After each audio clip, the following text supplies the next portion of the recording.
Hi again, I'm Jill with You Ordered Home, and again, we have another Bundt pan recipe.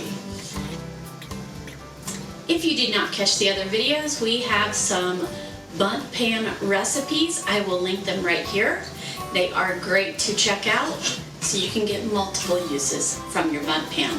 So what we're going to do today is an egg casserole dish. And to get started, the first three ingredients that we're going to talk about: 2 cups of shredded. I have a Colby Jack cheese, about a half of a loaf of bread. I am using a gluten-free bread, therefore I'm not quite using as much. I'm using about 8 slices of the gluten-free bread, and they are smaller. They will also soak up quite a bit. And I am using Canadian bacon. And the first thing you want to do is take the Canadian bacon, heat it over medium heat in a skillet just to brown it, toast it a little bit. So here, after we've pulled some of our ingredients together, we're going to layer in the pan. We want to do about half of the bread cubes, the shredded cheese, about half of the Canadian bacon. Now we're going to make our egg mixture. 1.5 cups of milk, and I am using whole milk in this recipe. About a half teaspoon of salt. And I'm going to place 8 eggs.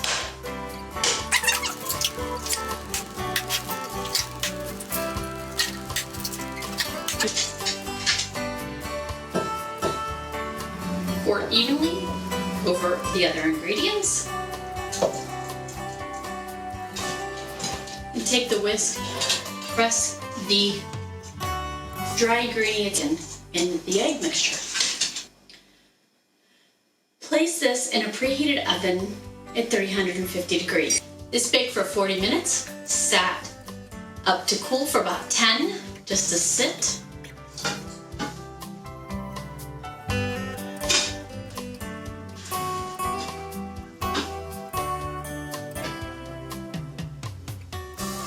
Yay! Look at that. I'm just gonna cut a piece of this, see how it looks inside.